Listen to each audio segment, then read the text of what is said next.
You're listening to an Airwave Media Podcast. Ben Franklin's World is a production of the Omohundro Institute and is sponsored by the Colonial Williamsburg Foundation.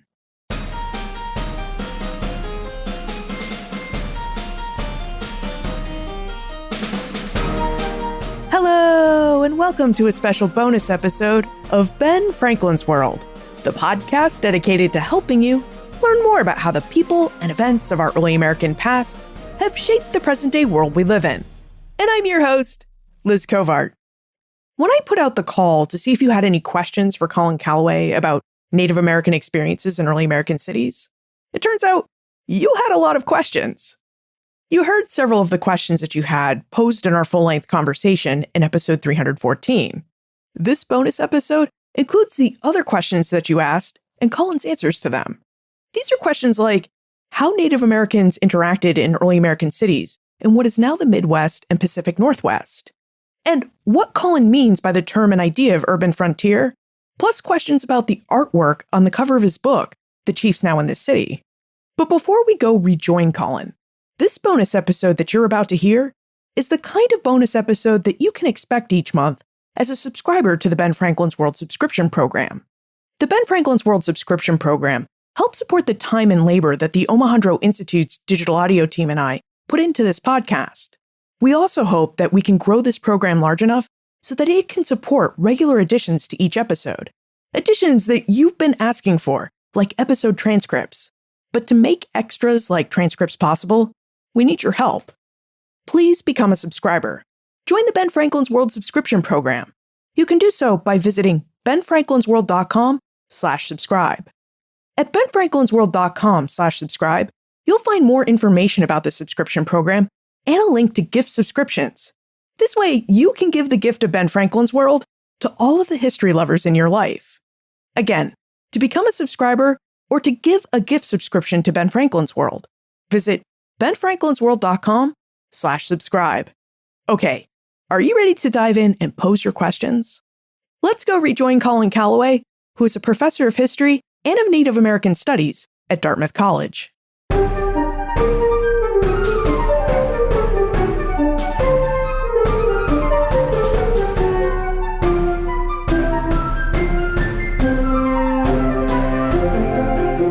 Thanks for staying on with us, Colin. Now, Philippe wonders if you could tell us about the painting on the cover of your book, The Chiefs Now in This City. Could you describe that image for us and how it represents and contributes to the topics that you investigate in the book? Yeah, this is a painting of Boston by John Smibert. It's called A View of Boston. It's early 18th century. And I think I'd seen it before. I know I'd seen it before. I hadn't really paid any attention to it. But then when I was looking at this book, this kind of did it. Because it shows the panoramic view of the city skyline, which is spires of churches, that kind of thing.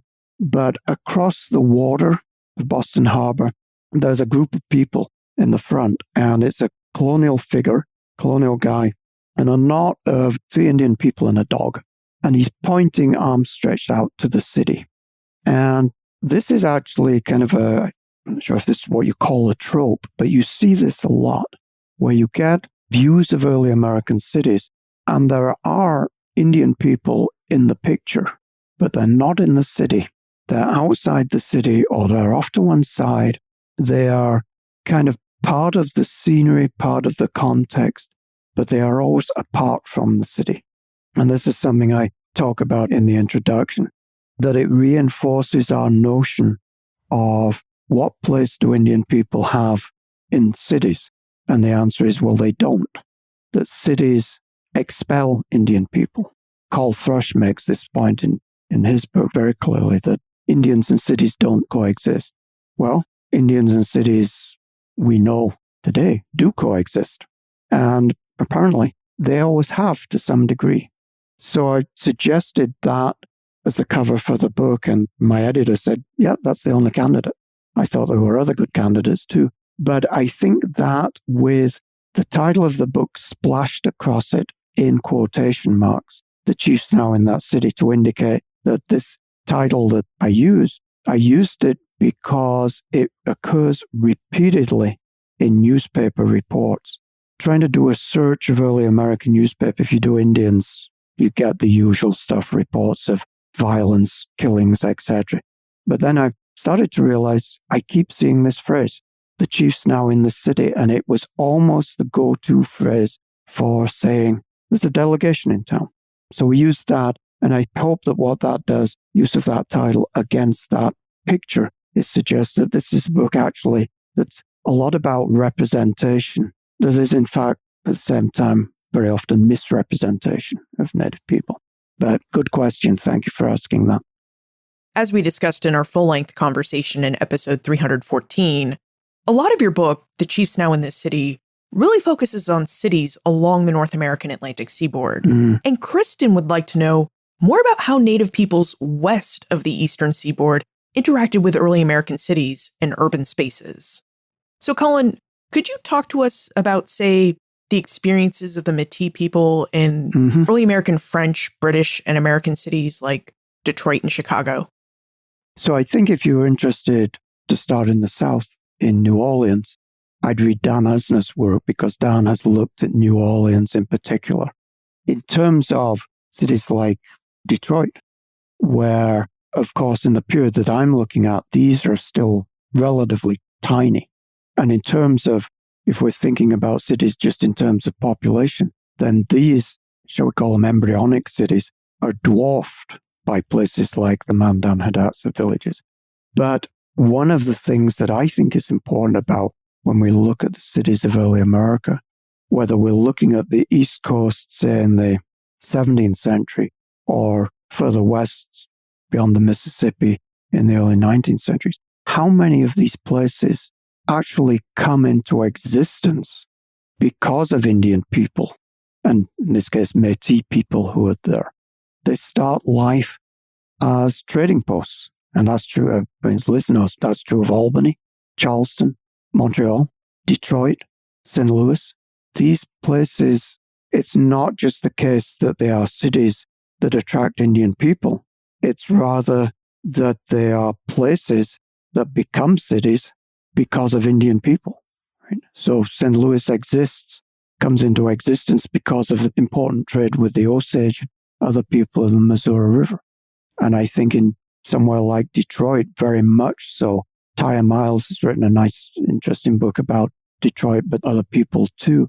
It's an urban space in a world that is at once indigenous, European, and heavily Métis. That's perhaps how I would phrase it. But I think of Chicago, because I lived in Chicago for a few years, and think of Chicago. Well, Chicago didn't exist before my book is finished, and it begins life as a small post. But I think one of the important purposes, of course, is location. Why is it there? And who is there? Is location and who is there also responsible for interactions that Native Americans had along the west coast of North America? Leslie is very curious about the Pacific Northwest and the interactions that Native Americans along the west coast of North America would have had with Europeans and white people in that region. And I think the thing to read there is Col Thrush's book on Native Seattle. Col Thrush wrote a book about Native Americans visiting London, but previous book looked at Native Seattle, and I think that's a great way to get at that. And the same kind of thing, you have places on the northwest coast that begin life, that come into existence and grow. Or maybe this is a belated time warp answer. They would have not grown the way they did had Indian people not been willing to go there and not gravitated to there and not been essential to those early years. Now, lastly, we need to talk about the F word, which was how you referred to it in our longer conversation. Yeah. And this is the word and the idea of the frontier. Nathan is intrigued by the idea of the urban frontier, which is something that you discuss in your book, The Chiefs Now in This City. So Nathan would like to know more about the idea of the urban frontier, what you mean by urban frontier, and how the urban frontier really differs from what historians typically call the frontier. So being that this is a large question, Colin, I really think we should take a step back and talk about Frederick Jackson Turner and his version of frontier, which is the idea of the frontier that historians most often refer to in their work.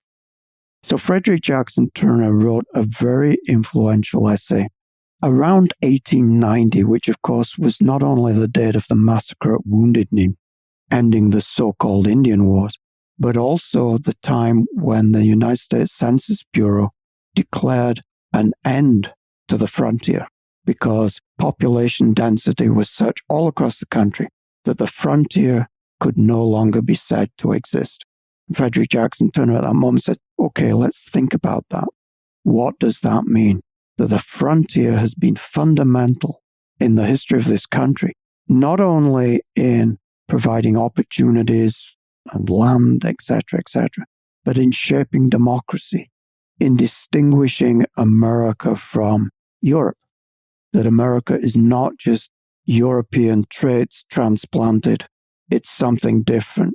And it's different because of the frontier experience lived out time and again as people moved west. And it was a kind of environmental determinism. I'm paraphrasing Turner here. You take a European colonist and place him in the so-called wilderness, and at first the wilderness is too strong for him. And how does he survive? He survives by taking on Native American traits, dressing like an Indian, hunting like an Indian, etc., etc. And then he reemerges from that experience. And what reemerges is not Indian, but it's not European either. It's something new. It is this American. Now, Turner's model, as he explained it, said this happens time and again. So you can stand at the Cumberland Gap and watch this procession, as it were, moving west. The fur hunter, the trapper, the miner, the pioneer, etc. And then he said, do the same thing at South Pass. A century later, you'll see the same thing. And it's an image that he created, or at least perpetuated, of expansion westward along a moving frontier that became ingrained in American thinking. You see it in American art. You see it hear it in the way politicians talk about this country. And of course, it dominated Western history, the history of the West, for a long time, both through the influence of Turner and his graduate students and disciples. And then as we all rethought it and said, we got to debunk this. This doesn't work for those of us who are interested and recognize the significance of Native American history, of anybody who's not part of that. So it was probably one of the most influential pieces of writings in American history. We're still talking about it 130 years later. I wish somebody would talk about my books. People read my books and, okay. And unless Liz says, let's talk about it on this show, that's kind of it.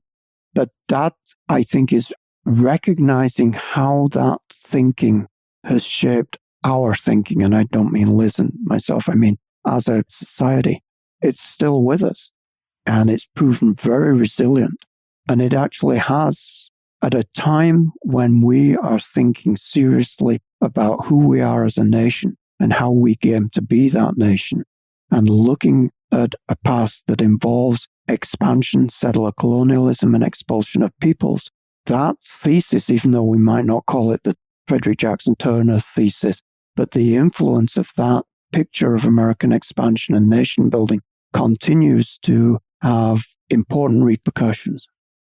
So now for Nathan's question, would you tell us about your idea of the urban frontier and how it differs from Frederick Jackson Turner's idea of the frontier? Yeah, I actually thought long and hard about using that word in the title because it has so many connotations. And as most of us know, I'm sure that there's been a long historiography even of what this means, in many cases, a debunking of Frederick Jackson Turner's view of the frontier. But I decided I wanted to use it not to sort of reinvigorate that word so much, but rather to reinforce that word as a possibility for understanding multiple encounters and interactions and zones of influence. But the real reason I think I thought about it was a book written probably, I bet it's 60 years ago. I seem to think it's 1959 by Richard Wade, called The Urban Frontier.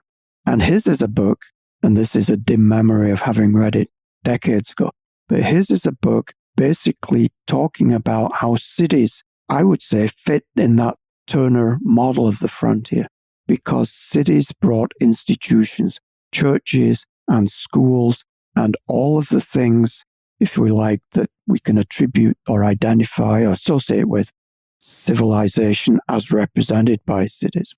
So if I wanted to sort of suggest that if there was an urban frontier abutting Indian country, that there was also an urban frontier that Indian people visited and experienced, and that in those spaces, they created frontiers. That frontier is not a line moving across the continent, that you can have a frontier in the way that I'm thinking about it, kind of anywhere. It depends on the situation. One of the stories that I've always been intrigued by is when the Lakota Ogallala black elk is traveling with the Wild West show in England and gets lost in Manchester. What did an Ogallala guy in Manchester do, feel, experience? Now, I know Manchester pretty well, right? And it was a frontier. It still is, right? Even if you go from Yorkshire to Manchester, it can feel like a frontier. And probably that was one of the things that got me thinking about it. So can pubs and churches and streets in Manchester or London or Philadelphia constitute a frontier? Well, not the people who live there, but for people who are coming to it new, seeing it through fresh eyes, with uncertainty, with culture shock, all of those kinds of things. That's why I use that. I hoped that people would see that I was using that not out of ignorance or dismissal of the debate over frontier that's been going on for a long time, but in many ways just to sort of use it in a suggestive way to think about what might we mean when we talk about frontiers. Colin Calloway, thank you so much for spending extra time with us and for answering our questions. My pleasure. Thank you very much. If you'd like to discover more about Native American experiences in early American cities and port towns, be sure you check out our full-length conversation with Colin Calloway in episode 314, which you can find at benfranklinsworld.com/314. If you enjoy this podcast and you enjoyed this bonus episode, become a subscriber. Join the Ben Franklin's World subscription program at benfranklinsworld.com/subscribe. On that page, you'll also find information about gift subscriptions for all the history lovers in your life. Again, you can become a subscriber or give the gift of Ben Franklin's World at benfranklinsworld.com/subscribe. This episode of Ben Franklin's World is supported by an American Rescue Plan grant to the Omohundro Institute from the National Endowment for the Humanities. Production assistance for this podcast comes from the Omohundro Institute's digital audio team: Joseph Edelman, Jessica Brabble, Martha Howard, and Holly White. Breakmaster Cylinder composed our custom theme music. This podcast is part of the Airwave Media Podcast Network. To discover and listen to their other podcasts, visit airwavemedia.com. Ben Franklin's World is a production of the Omohundro Institute and is sponsored by the Colonial Williamsburg Foundation.